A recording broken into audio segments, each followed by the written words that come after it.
But my beats, they are hard.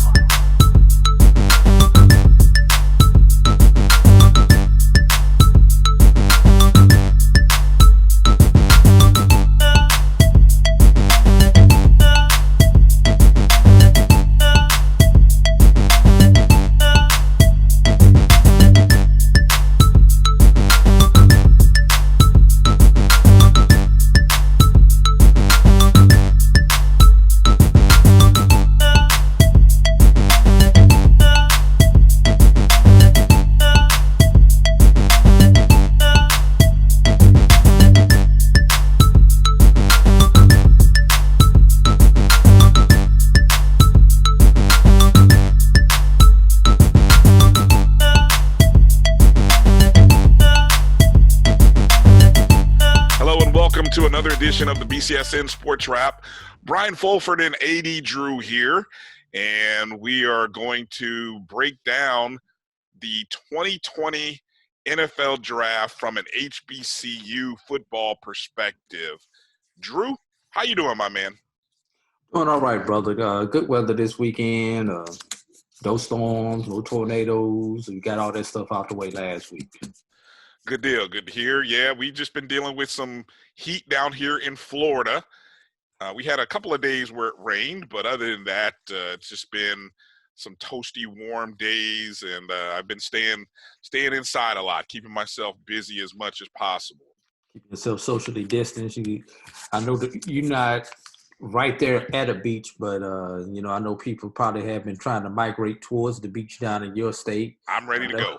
I know they have been in my state, so I'm ready to go. I was just talking with a guy online who he was putting a Twitter poll out trying to figure out if he should just go to Key West for a couple of days to get away from his wife, and he was going to do it. he was going to base his decision on Twitter.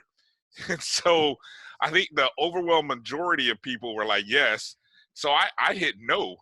And so he was like, before I hit no, he was like, well, anyone who said no, I'd like to know why.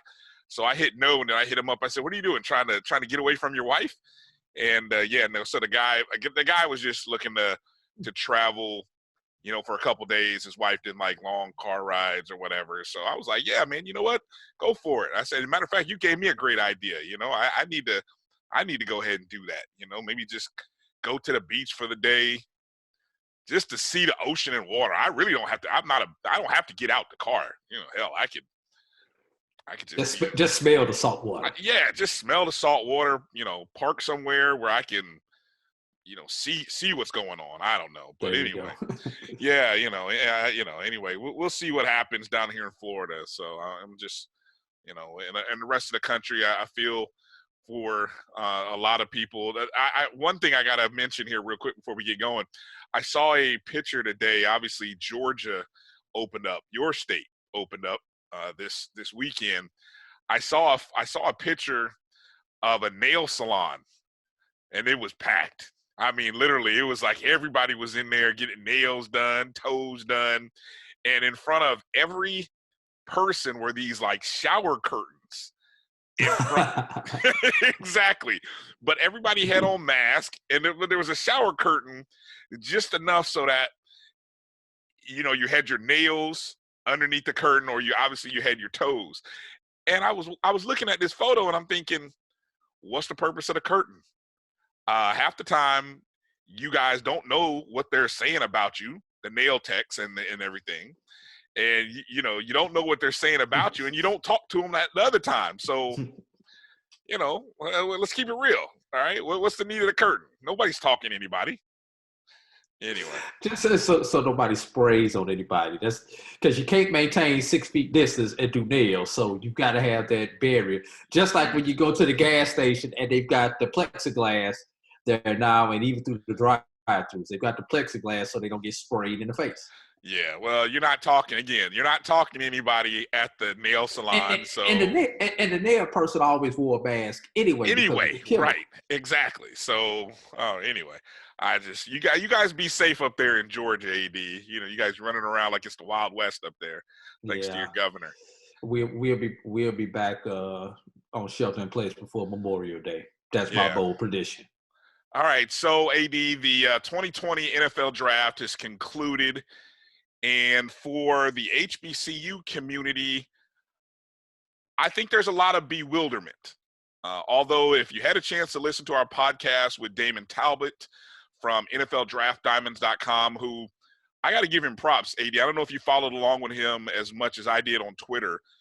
Now, he was playing the Jay Glazer. You remember Jay Glazer a couple years ago was getting a lot of flack for dropping the announcement of who was getting selected before it actually aired, right? Correct. Yeah, so I believe, Damon was in that mode of dropping the names before they came out on the internet broadcast. Now, I don't know if he had a feed that was ahead of time or how he was getting his information, but needless to say, he was dropping them at least a minute or two before they actually popped up on the video cast or the audio stream. Video stream, I should say, I guess is the best way of saying it, right? So I think he was saying sometime by about day 3, he commented that he was getting a lot of hate mail, a lot of hate tweets for doing that. And I kept thinking, I said, bro, you took over Jay Glazer's job. And I said, yeah, Jay, that used to be Jay Glazer's gig, dropping hints like that. But anyway, he told us, one of the things I distinctly remember him telling us is that he felt because of the lack of combines or especially pro days, and then even the HBCU combine that was supposed to happen at the end of March, the opportunities that scouts had to actually see guys up close and really do their own measurements and calculations and everything, because that had gone away, that guys were more likely to do what we saw happen, which is what? Go with more of the safe pick. Power 5 FBS teams. Yes. Yeah, most people went with the safe pick, film being film, but, that dreaded level of competition was the eliminator for a lot of the people. So it did not surprise me, what I believe it was day 3 before we had we had one small school player taken on day 2. But when I say small school, one non-FBS player was taken on day 2. That was in the second round. But other than that, everybody else was taken day 3. Yeah, so after day 1 where you had no small school players taken, day 2, you actually had, I think the number was 2 Division II guys and a Division III guy. So that was day 2. And then by the time you got to day 3, you ended up with a total, I may be off by a player or 2, but I know it was like 3. There was only 3 small school guys taken in rounds 2 and 3. And then matter of fact, I tweeted you when the first one was taken on day 2. Well, I was watching it. Yeah, I knew who it was. Yeah, I either tweeted or texted you. I can't remember which one it was. Oh, no, I was watching it live. Yeah, I was watching it live, and it was the guy from Lenoir-Rhyne, Kyle Duggar, the safety who went to the Patriots. And I remember we were doing the breakdown of Lenoir-Rhyne, who played Miles in the first round of the Division II playoffs. So I remembered the name, and I remembered he was one of the spotlight guys that we talked about. And he was actually rated by Damon as one of the best Division II players on the board. I think he was his number 1 guy on the board. So it didn't surprise me that the Patriots of all teams took him, because I think that was one of the things that Damon told us, was that the scouting departments that do their homework, that really dig deep into guys and look for diamonds in the rough, they weren't going to be scared about taking a small school guy. But as we saw, the total numbers, we had a total of 9. By the end of it all, there was a total of 9 small school players taken, 6 of them from the FCS level, and 1 HBCU guy. So that's the lowest number in recent history. The 7-round draft has been going on since 1993. The lowest number previous was 17 players. So it was a really tough.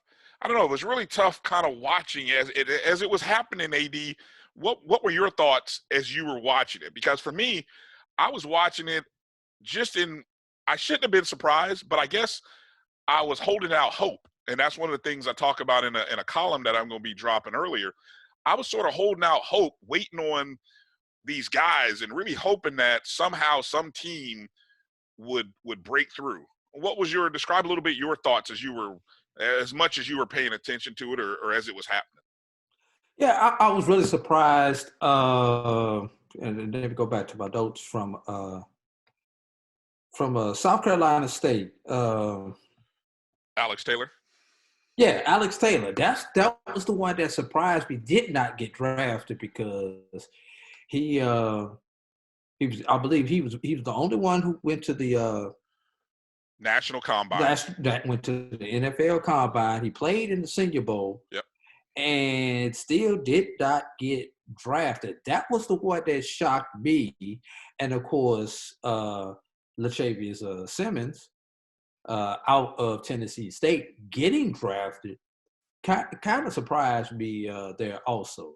So that was kind of my biggest shockers of the day. Two players that were on the NFL, I guess, scout watch list, wound up signing free agent contracts. One of those being Jalen Morton out of Prairie View.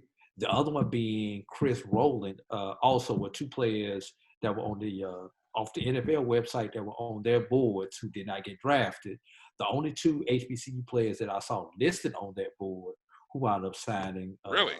So Morton and Rowland were the only two guys on that board on the NFL website as far as prospects who did not get who weren't drafted out of HBCUs. Right. All we heard was, here's Taylor, 6'9", 310, 5-time MEAC Offensive Lineman of the Week, ran a 40 in 5.08 seconds. And all we heard was positive things, even from some of the film from the senior, what do you call it, the Senior Bowl practices, which apparently that's when a lot of people form strong evaluations about guys.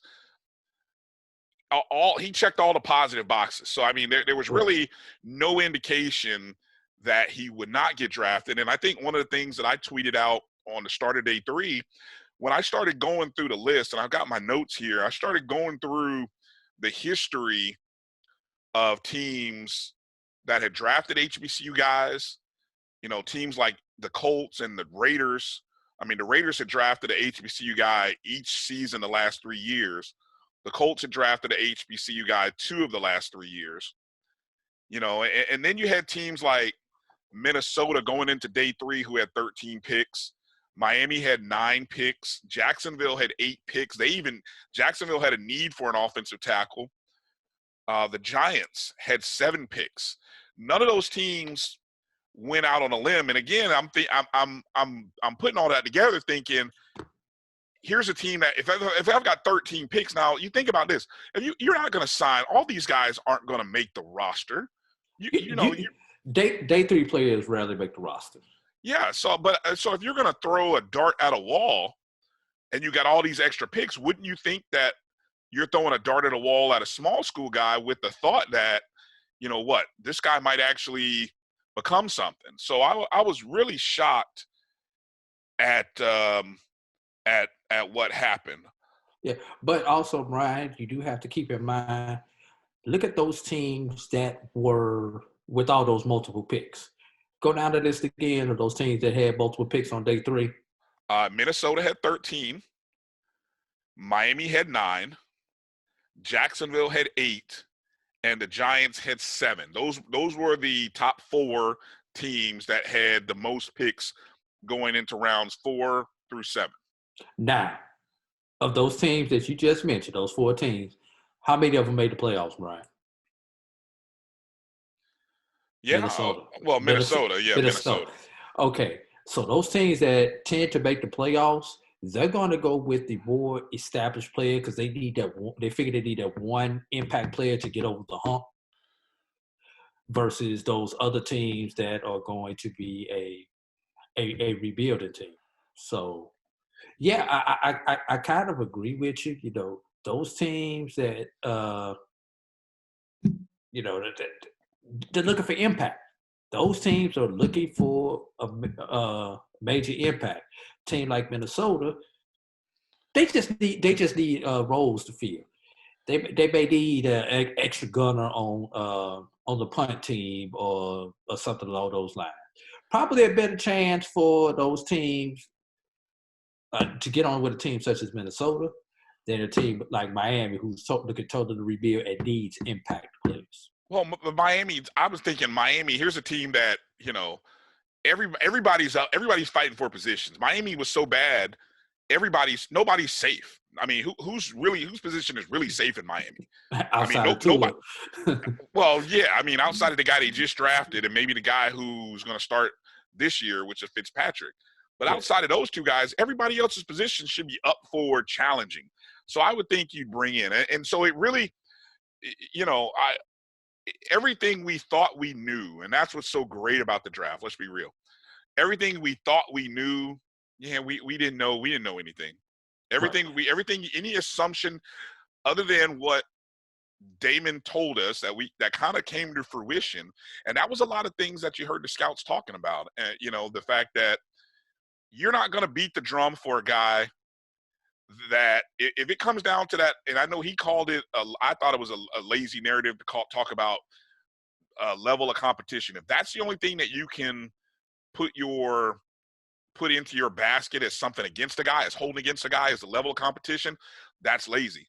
Because, you know, if we just stuck with the 51 guys who were invited to the HBCU Combine, I'd probably say all, if not the majority of these guys stood out on tape, were some of the best players in their conference, you know, and let's just be real. They probably, if they get an opportunity in the undrafted market, will probably make an impact, or they have a very good shot of making the team, I would think, you know, but those scouts who didn't get a chance to go see, you know, an Alex Taylor up person. I shouldn't even use him because he went to a camp. Chris Rowland went to the collegiate the collegiate all-star game or something like that out in Pasadena. Yeah.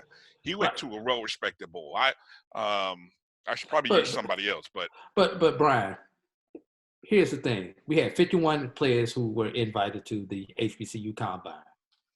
Thus far, as of this recording, only 9 have either been drafted or signed free agent contracts. 8. That still leaves 43 people out there, Brian. 8 guys, because one guy. I've got 9 total. Well, when you count the one drafted. Yeah, no. And then what? The young man from North Carolina Central, he wasn't invited to the HBCU Combine. Oh, Leverett. Yeah, Leverett, Mick Leverett, who signed an undrafted free agent contract with Tampa Bay. He wasn't invited. Okay, so that still leaves over 40 guys who are out there, 43 guys who are out there still trying to fight for those last roster spots. Yeah. And with this year, with the COVID, you're not going to get those free agent camps and those mini camps and those other trial opportunities that you would get in the past.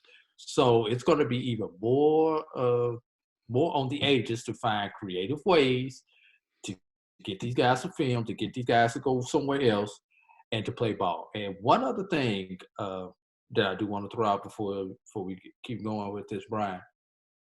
Shame on the SIDs at these schools, even these 9 players. There were 3 of them that did not have updated information on their school's website. If you want your kid to represent your school and to go out and have an opportunity, you need to put out the information. And I'm talking basic information, Brian. I'm talking statistics. I'm talking bio. You know, simple stuff. Wow. Okay. That's interesting. Yeah, because and you were okay. I'm not gonna go there with you because I'm gonna take your word on it because I do know what you're talking about. I didn't look at all of these guys specifically, but I know I did try to. A lot of times in the tweets that I sent out, I did try to include their bio link information that for most of them, I found to be up to date, Right. or at least from their 2019 roster page. Right. And some of them were easy fixes. They had the stats through 18, did not have the 19 stats. Yeah, I had to go back out and click out and go to their current team stats for 2019. But my point is I should not have to do that for these players, especially these players who I want to go on. I want them to sign a contract because let's be real, Bryan. You want them to donate back to your school in 5 years and help with the athletic program or with the scholarship fund or something like that. Let's be real. This is a business, Bryan. This is a business when you get down to it. Well, it's funny you mention that because I don't know if everybody looks at it in those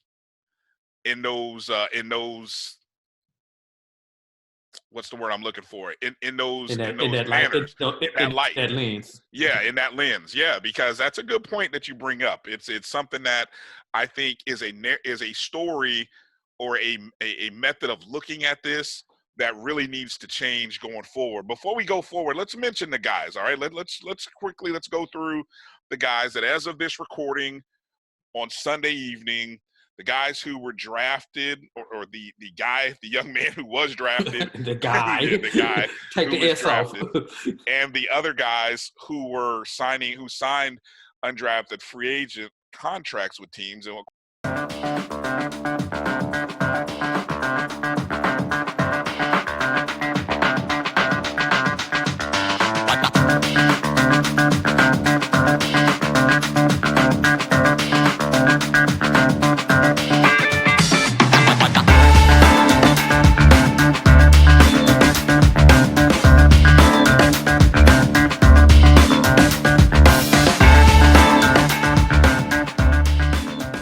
I have in me the ability to make you a better you. So if you work hard, focus, stay on point, you can do anything. Trust me. We made this track to tell everybody they can follow their dreams.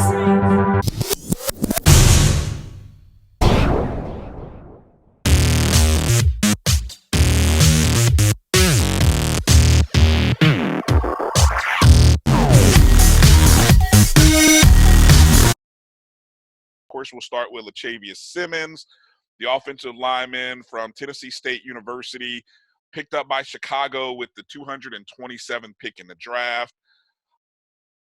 One quick, I'll let you drop in with an info on him, but the one thing that in doing a little research, AD, Simmons is now the 122nd Tennessee State football player to be drafted in the NFL/AFL draft. Tennessee State ranks number 2 among all HBCU schools.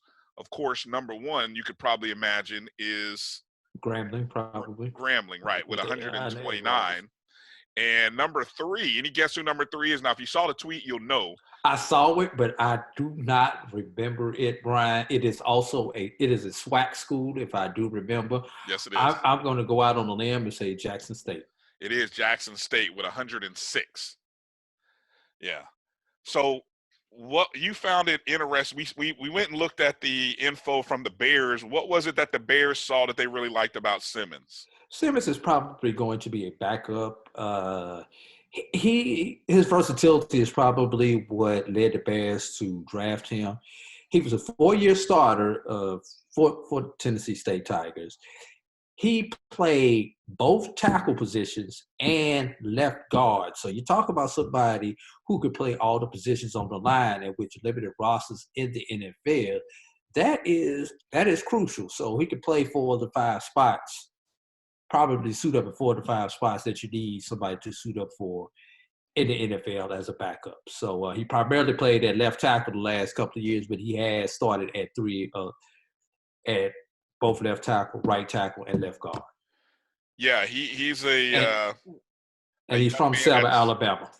From where? Selma, Alabama. Really? Because here they say he's from Orrville, Alabama, with That's a Selma. population of 210. That was according to the census from a decade ago. So I don't know. Orrville is a suburb. The mail for Orrville comes through Selma. How about that? Okay. Selma is the closest post office. I know exactly where Orrville, Alabama is, unfortunately. Yeah, I think he'll be a good fit with the Bears. I mean, there's a young man that's listed in the Bears site as a young man who played you mentioned this, every offensive line position except center during 4 years at Tennessee State, appeared in 41 games, which if you do the math on that, that's probably about an average of 10 a game. 10 a year, So he was the only HBCU guy drafted. It should be noted in doing some checking, and I just went to the last decade. The last decade, obviously 2012, there were no HBCU players drafted. The previous low was 2. And that was in 2018, there were 2 guys drafted. And 2010, there were 2 guys drafted. So, just looking back at the past decade, and really over the past decade, it's only been an average of 2.5 HBCU players drafted every year. That's the average over the past decade. Now, let's hold that thought for later on in our conversation, because I know we're going to take that 2.5. Yeah. Okay, so going down the list, now we're moving into the free agent market here. And there's no particular order here because that would take too much time and so we'll just kind of go down the list here that we've got. We got 2 guys who ended up going to the Green Bay Packers, and they're both from the same school. Both went to Prairie View A&M. Both guys, quarterback Jalen Morton, tight end Jordan Jones. And, Jalen Morton, it's kind of interesting. He's a guy that I know Damon Talbot, NFLDraftDiamonds.com, he really liked. I tell you what, I liked Jalen Morton last year, even this year. And I'll be honest, I was totally blown away when I looked up and saw that he was 6'4". I didn't think he was 6'4". I don't know how I came away thinking he was smaller than that, thinking he was more around the 6 foot, 6'1" mark. But being 6'4", and the fact that he passed for over 5,000 yards and rushed for 1,500 yards while throwing 64 touchdowns, I mean, those are some pretty good numbers walking into Green Bay with. You still Yeah, I'm still with you. Okay. Go ahead. Yeah, no. So, I mean, that was just my observation on Jalen Morton. And then, of course, you had Jordan Jones, who was a tight end, 6'1", 250, caught 20, this past season, caught 29 balls, just under 500 yards. In his career, just under 1,000 yards, 56 catches. He was also invited to that combine, the HBCU combine. Looking at these 2 draft picks, Bryan, I don't know who exactly is on the depth chart in Green Bay. I mean, you've got Aaron Rodgers, you've got the newly drafted Jordan Love. So by default, Jalen Morton's going to come in at the number 3, which means even if he makes the team, he will not be active unless there's an injury. And with there being 2 rookie quarterbacks coming in, the chances of Morton actually making this team are going to be slim to none. And I'm just being totally honest with you there, Bryan, unless they do a Taysom Hill with them or find something else for him to do and become more of an athlete than just a quarterback only, because the chances of him making this roster with another rookie quarterback on the depth chart are going to be slim.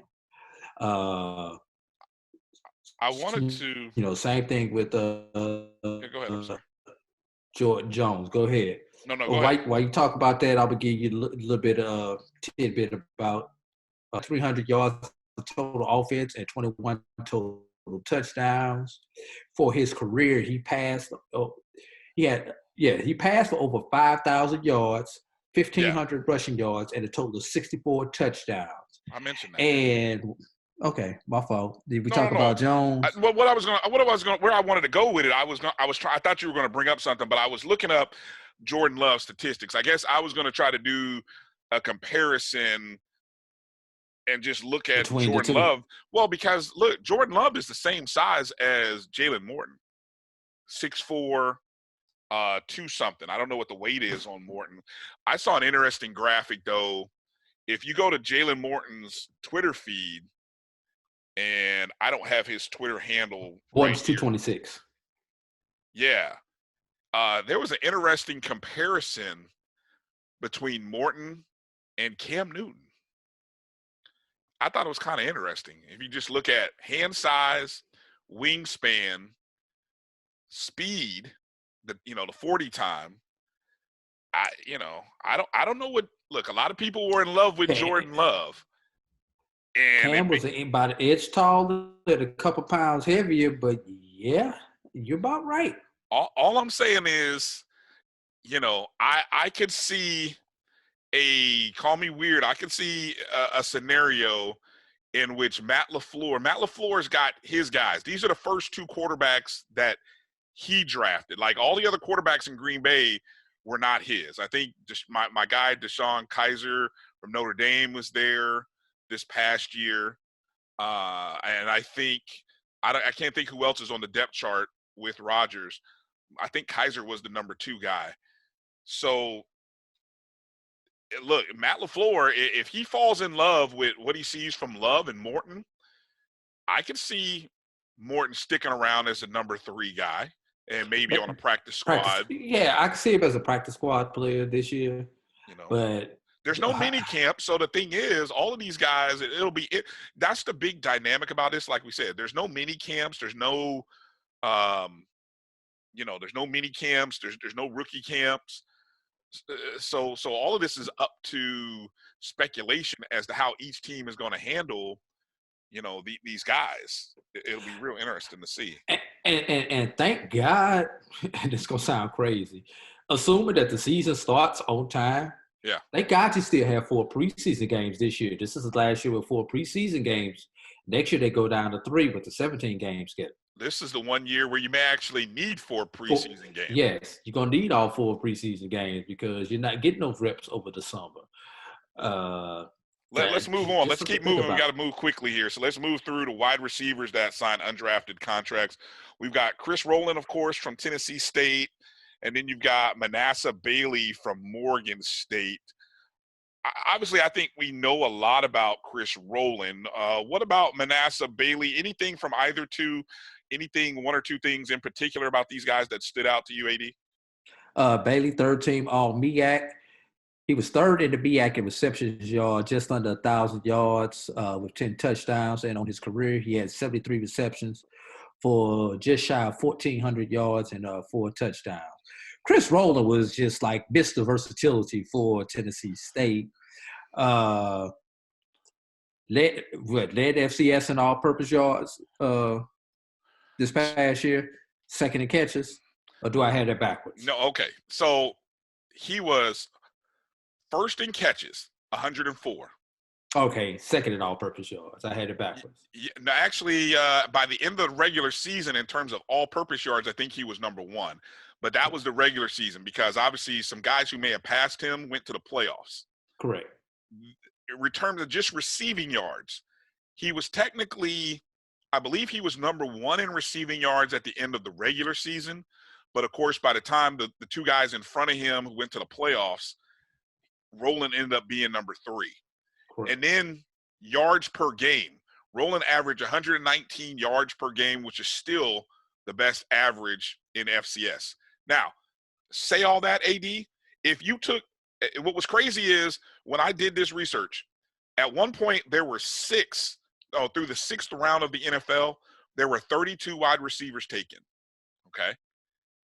Think about that. That's a lot of receivers, 32 in 6 rounds. Rowland still had not been drafted. And still has not been drafted. Well, yeah, he hadn't got drafted. He has 104 receptions. If you put Tennessee State and his stats in the FBS, Chris Rowland was number 3 in the nation in catches. He was number 4 in receiving yards, and he was number 3 in receiving yards per game. Level of competition. That's their excuse. Get the F out of here. All right. Real quick, one more thing. 5,129 all-purpose yards for his career. All right. Yeah, and so he signed with the Atlanta Falcons. He actually got an $80,000 guarantee out of his contract. So he was probably one of those priority undrafted free agents that the Falcons signed. And I think that's a good, good spot for him. I could see him sticking around. I do too. I think he could definitely stick around, definitely starting practice squad. And I think with some opportunities in preseason, he could earn a spot possibly as maybe the 4th, 5th receiver. He's not going to hit the field as a receiver this year. I mean, if he kick returner, punt returner, and maybe a gunner on special teams guy. On special teams, yes, he's a special teams guy who will evolve into a productive receiver. All right, let's go defensive backs. A pair of defensive backs who signed some contracts here. We've got Bobby Price, defensive back. Now, Bobby Price actually is from Norfolk State. I saw on your list here you got a different school. Bobby Price went to Norfolk State. He signed a contract with Detroit, 6'4", 205. It's a good size. And then Chris Angula from Hampton, he signed a contract with the Giants, 6'2", 190. Right. One thing about Angula actually was a grad transfer from Cincinnati. Okay. So he played at the FCS level and then at the FBS level, and then transferred back to the FCS level. And of course, he was all Big South in 2019. Yeah, Bobby Price, 6'4", had 73 tackles, 8 pass breakups in the season alone. So I know that kind of probably caught a lot of people's attention, and then his size too.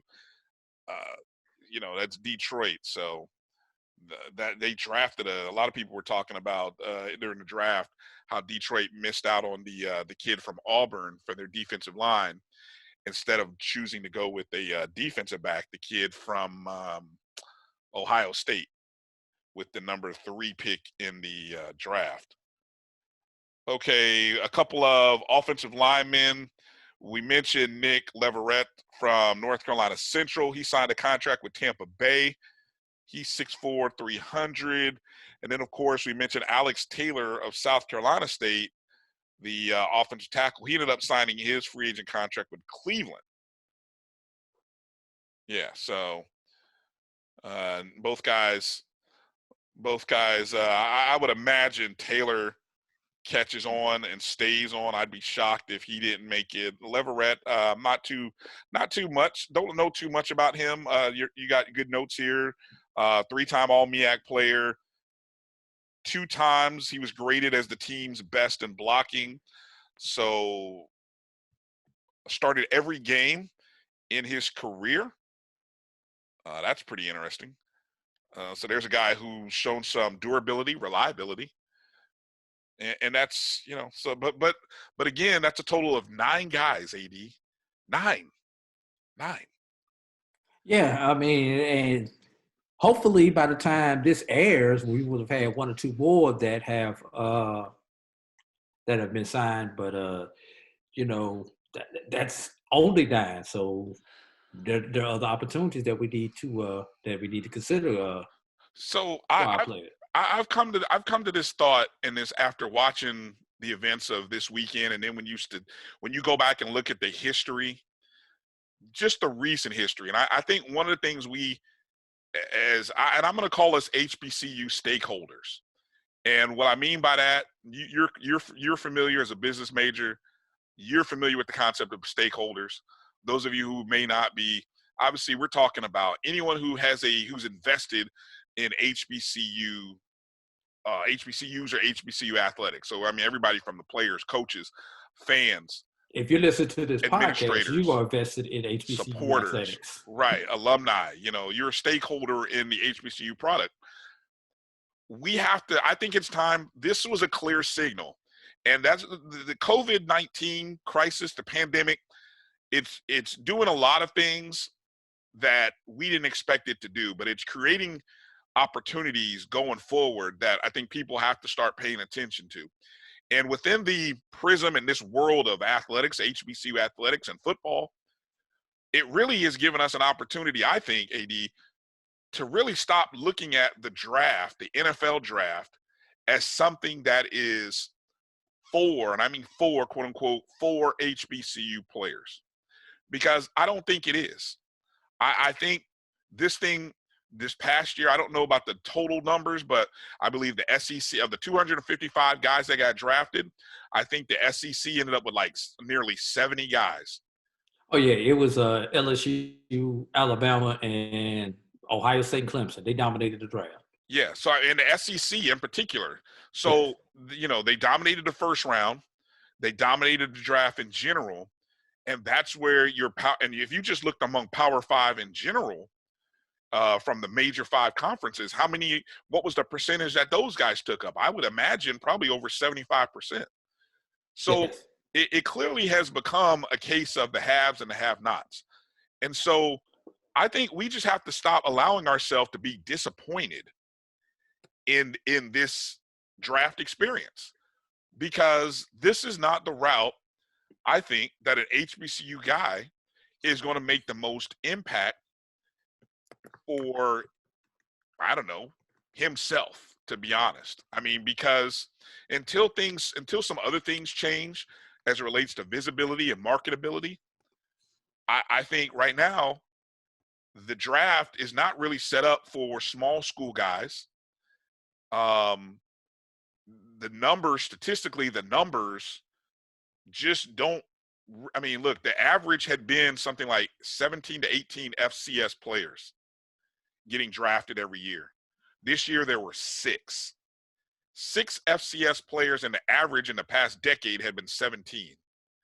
Now, it may change because of COVID-19 and once we ever come out of this, but I mean, the undrafted free agent market is probably going to prove to be a better resource. It'll, for guys than maybe being drafted will be.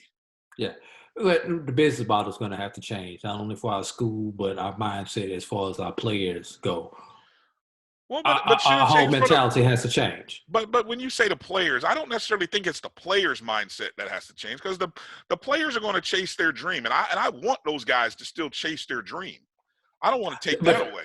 They're chasing their dream at what cost? Well, I mean, after 4 to 5 years of playing football, are our players getting what they should be going to school for, which is a degree? And are they getting a degree that they can actually use, or are they just getting a degree in basket weaving so they can play football? Okay, so I think you got a couple of different things there. Let's keep this going. Let's keep this going. I think we can chop this up. We can find a spot to drop a commercial in here somewhere, if not before this segment or even after ours. All right, the magic of editing will drop in a commercial somewhere. I have in me the ability to make you a better you. So if you work hard, focus, stay on point, you can do anything. Trust me. We made this track to tell everybody they can follow their dreams.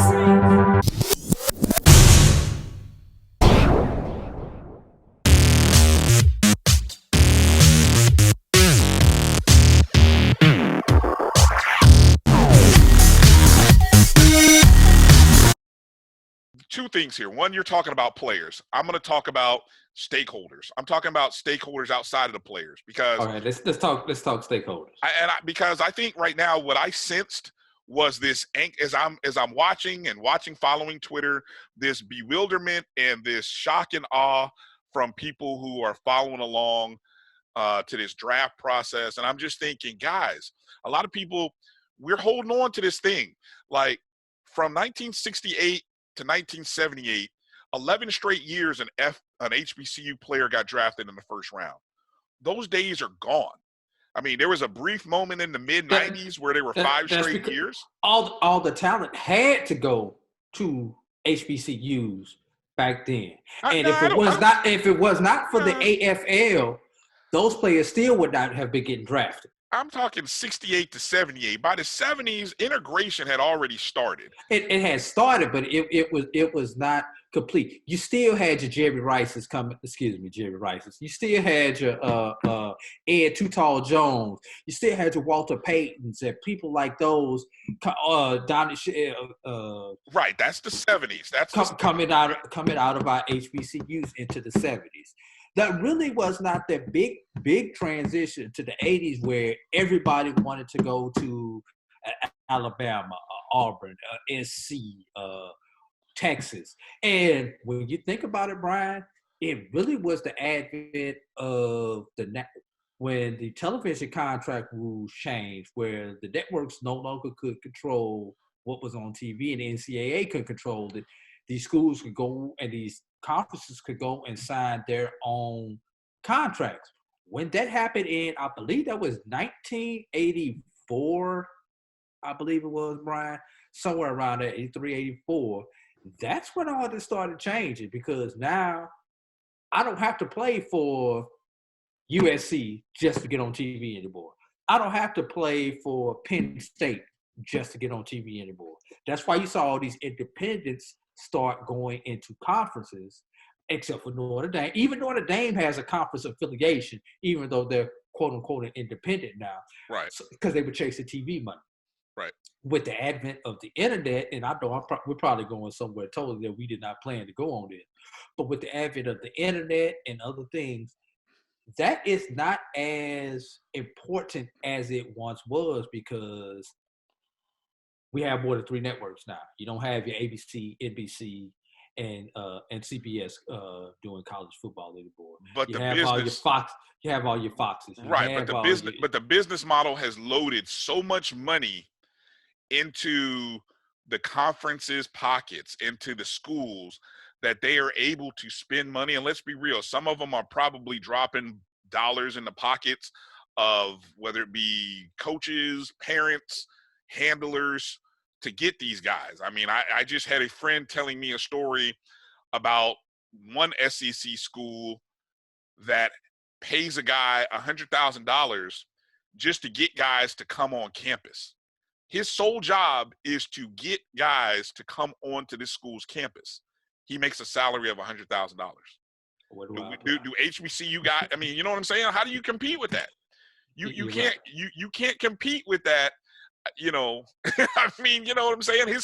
His sole job is to just get guys to campus. He doesn't make any promises. So he's making more as a recruiter than most of our HBCU football coaches. Well, at least assistant coaches, probably assistant coaches, yeah. Yeah, everybody on the coaching staff except potentially and probably more than most athletic directors are making, especially when you talk about on the Division II level. Yeah. So bringing that all back to say, where were we at before we started down that road? The mindset of the draft is a show. And look, football, I firmly believe I fall in line with these people there are certain people who have a narrative that the NFL is a television show, and it's a television show about quarterbacks. And I listen to these people who I really respect and what they do. And the more you watch, you're like, yeah, he's right. The NFL is a TV show about quarterbacks. It's just like the NBA, Brian. The NBA is not real basketball. The NBA is a business that happens to sell basketball. True basketball is not played once you get beyond the collegiate level. And it started to go away from that either. Why do you think they don't call travel on LeBron? All right, let's go back. Why do they not call travel on James Harden? Because it is a business at that level. All right. I'm sorry. That's all right. I'm gonna reel it back because even in football, even in the NFL, the TV show about quarterbacks, and I'm stealing that from somebody. I know I am. But even in the NFL, the draft, I firmly believe now the draft has become a show about the SEC and the Power Five. Brian, I mean, that's what it has become. We have not had sports in going on 2 months. Was that not the most exciting weekend, 3-day period that we have had?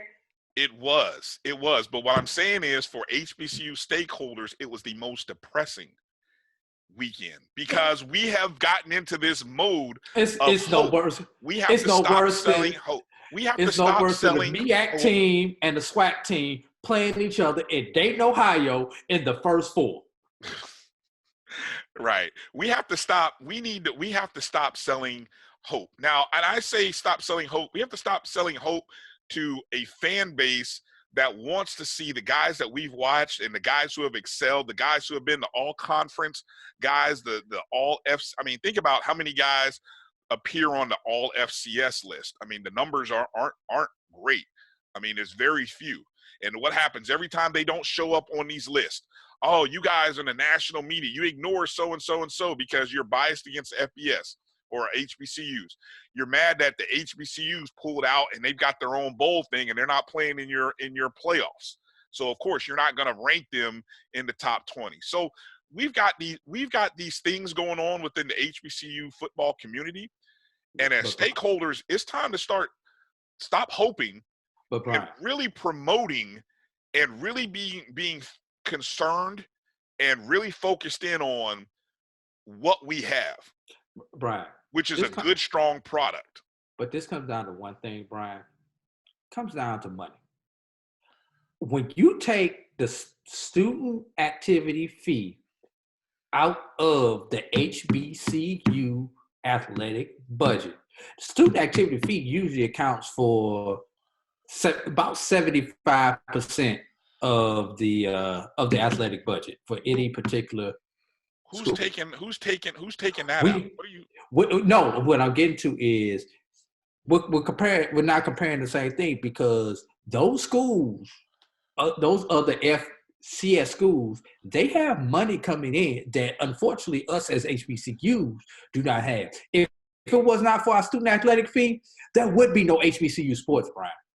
It's just as simple. We don't fundraise enough. We don't have enough ticket sales. We don't sell enough merchandise in the stores to get the residuals so that we could fund our athletic programs outside of those student activity fees. Look at our alma mater at FAMU and the mandates that they've had to cut their budget, which in turn means cut out sports opportunities for young men and young women because they cannot balance their budget without getting a bailout from other portions of the university. And it's just not FAMU. It's every HBCU, Division I, Division II, NAIA. It does not matter, Brian.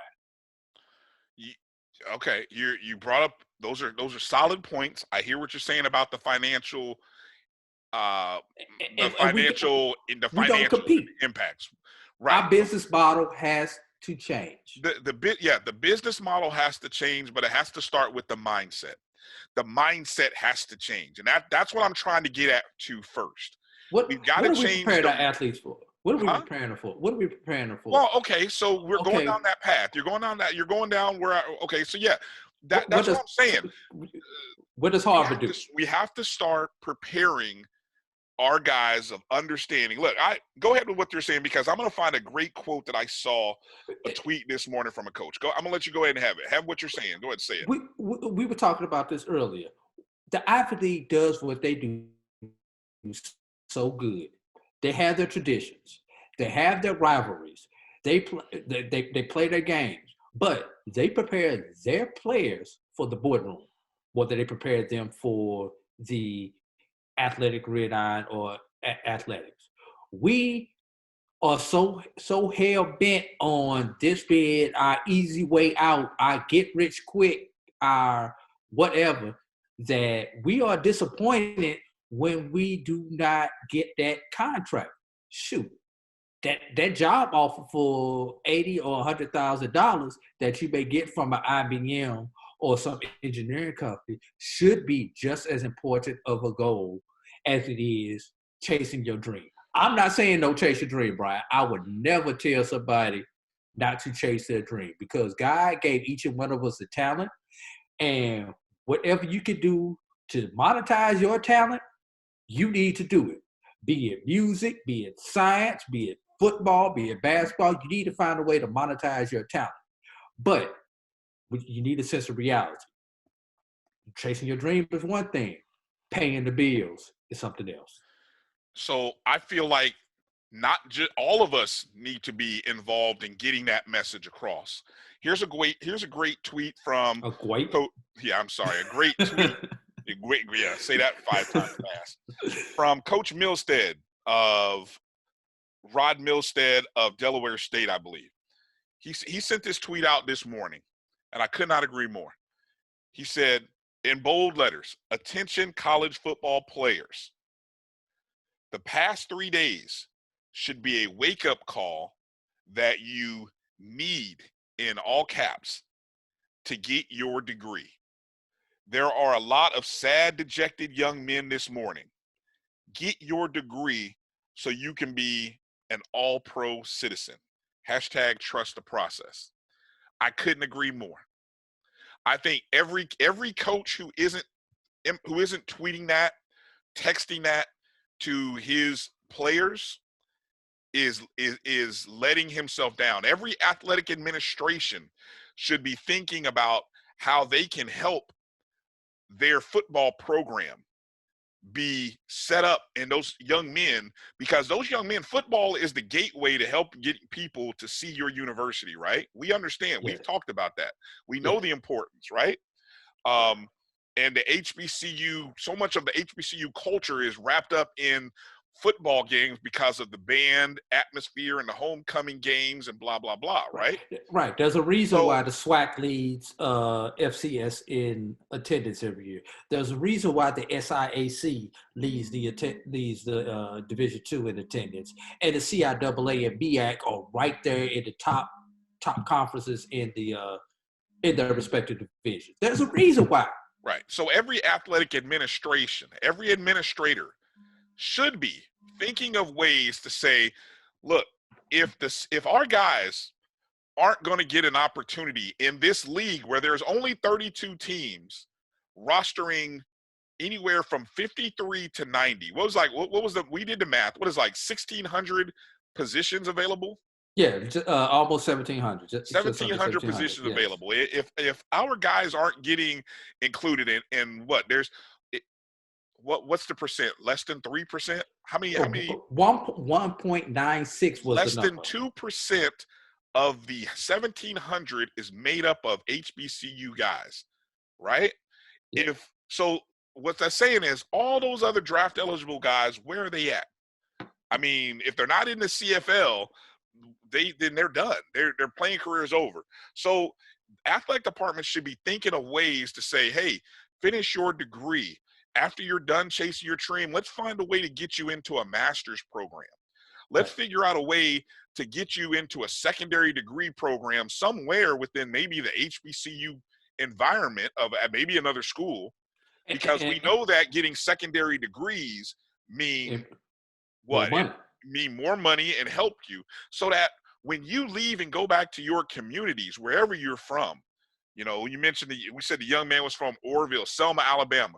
When you're done with chasing your dream, when you go back to Selma, Alabama, you can go back with a master's degree, and you can go back and help that community, because I bet you anything, there's 10 kids in some youth program who could benefit from knowing you, hearing your story, maybe being coached by you, maybe being mentored by you, that their lives will change because of you and what you went through. And shout out to people like who you talked to last week just before the draft, Trinity Charlton, who was able to not only get a degree and then go to another HBCU and do a grad program and work towards his grad degree before his eligibility run out. So he was able to get part of his grad school paid for. Brandon Carswell did the same thing, right? Yeah, versus the other kids who use their 5 years, you get 5 to play 4, and you still got to come back and work on your undergrad degree because you haven't maintained the class load that you need to. So shout out to those kids who actually have gotten that degree and gone on and working on this graduate degree, gotten it halfway done before they ran out of athletic opportunities.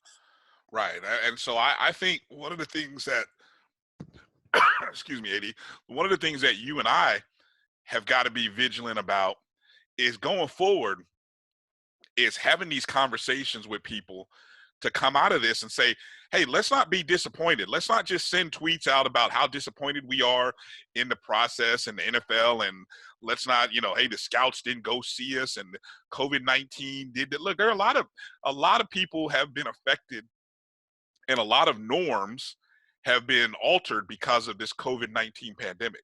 But let's not go into 2021 still thinking about hopes and dreams of the NFL draft, when again, I maintain the NFL draft is not for us. It's not about us. Right. Look, we did the math. Let's kind of transition a little bit, AD. We did the math. You did the math, really. I mean, the CFL draft is coming up next week. Next Thursday, as a matter of fact. Yeah, some amazing numbers that you brought up, and I was totally blind to this in the CFL alone, where there are more HBCU players than non-HBCU players on the majority of U.S. roster spots, right? Is that what you found out? Yes, in CFL you get 20 roster spots are slotted for American players. The total roster is 46 plus a 10-man practice roster. So you could carry 20 American players, and then you get 3 quarterbacks who do not have to be tied to either Canada or America. So you could get up to 23 Americans on any CFL team, which is half of the 46-man roster. Well, right now they've signed a lot of players. They have 85 roster positions available right now. 10% of the 85 people who are signed in Canada, 85 roster spots per team that are available right now, 10% of those are going to HBCU players right now, Brian. Versus what we get? How many did we get? 9? We just got 9, Brian? 9? Right. So basically, doing the math here, if you said about 10% of the 85 roster, so we're saying that's about 8 to 9. For 9 teams. 9 teams, it's about 72 guys. Yeah, 700 and some odd players. 10% of those are HBCU. Matter of fact, there were exactly 80 HBCU players who are currently under some type of contract in the CFL right now, Brian. And this is prior to the draft next week. Right. 80, exactly 80. Yeah, and the crazy part is, I'll be fully transparent here, and this is something that I think you and I will, who knows if the CFL will come back in the summer or when they'll come back, but I feel like one of our shifts need to be towards possibly covering more CFL, or at least looking at what guys do come out of HBCUs into the CFL. I mean, I know they show CFL games on ESPN, so let's not act like it's not there. I mean, the rules are slightly different, but still it's football. I mean, they add an extra player. The field's a little wider, longer. Still got to throw, catch, and hit. Yeah, exactly. Exactly. You still have to throw, catch, and hit. There you go. Or tackle. Still throw, hit, and tackle. Exactly. Those things still qualify as American football. So, right.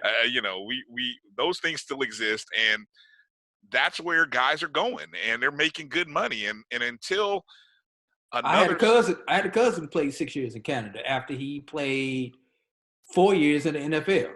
Yeah. So So I mean, look, for guys in their 20s, you talk about chasing a dream. If you're able to go play in Canada or another league overseas, and you're able to in one of those off season, if you're able to pursue your master's degree, again, that's why I say I want to see if our schools will really start thinking about trying to create ways for HBCU players, football players, the ones who have been sort of the out front marketing arm for your university. If you'll find a way to help these young men get opportunities into grad school programs within your network of HBCU schools. Well, I think this COVID-19 has really CUs were slow to come with anyway. Most of these schools did not have online courses until they were forced to shut down.